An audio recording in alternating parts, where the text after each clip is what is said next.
त्र्यम्बकं यजामहे सुगन्धिं पुष्टिवर्धनम् उर्वारुकमिव बन्धनात् मृत्योर्मुक्षेयमामृतात्। अजब के होए हावे भोलेनाथ तोर अवतार। अजब के होए हावे भोलेनाथ तोर अवतार। दाई हवै अष्टंगी दादा निरंजन सरकार। दाई हवै अष्टंगी दादा निरंजन सरकार।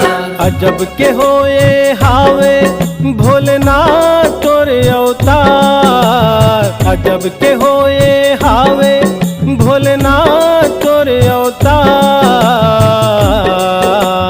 दाई हवै अष्टंगी दादा निरंजन सरकार। दाई हवै अष्टंगी दादा निरंजन सरकार।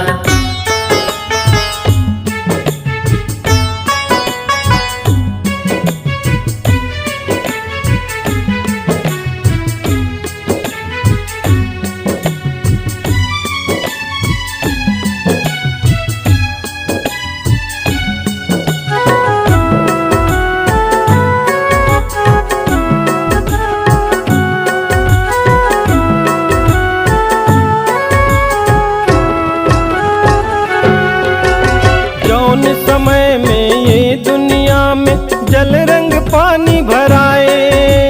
जल रंग पानी भराएगा संतो, जल रंग पानी भराए।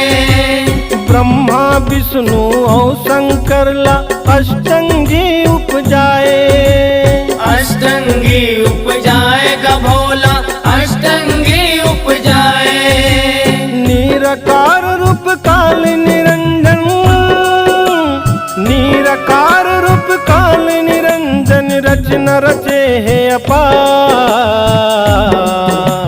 दाई हवै अष्टंगी दादा निरंजन सरकार। दाई हवै अष्टंगी दादा निरंजन सरकार।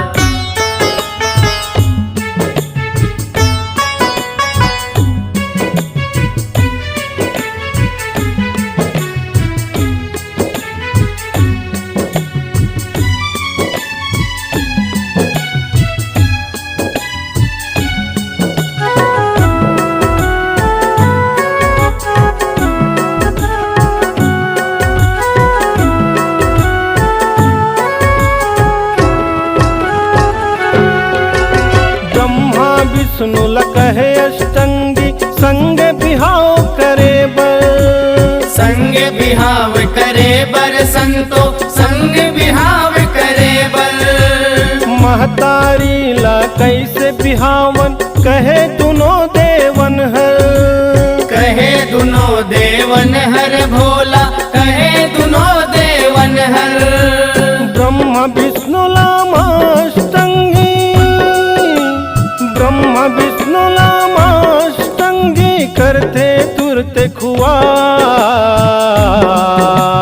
दाई हवै अष्टंगी दादा निरंजन सरकार। दाई हवै अष्टंगी दादा निरंजन सरकार।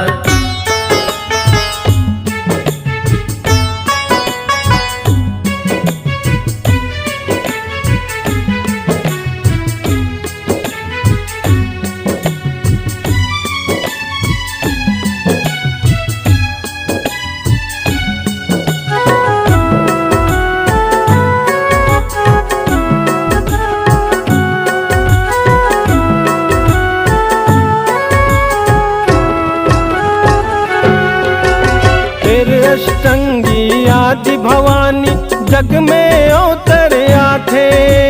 जग में अवतरिया थे संतो, जग में अवतरिया थे। सती शिवानी पार्वती बन शिव शंकर लबिहा थे।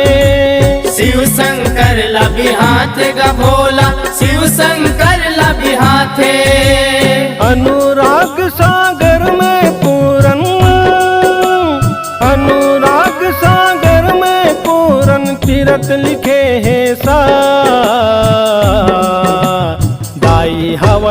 अष्टंगी ददा निरंजन सरकार। दाई हवे अष्टंगी ददा निरंजन सरकार।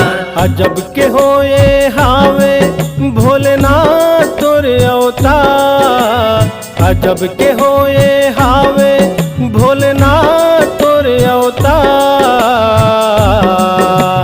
दाई हवे अष्टंगी ददा निरंजन सरकार। दाई हवे अष्टंगी ददा निरंजन सरकार। दाई हवे अष्टंगी ददा निरंजन सरकार। दाई हवे अष्टंगी ददा निरंजन सरकार।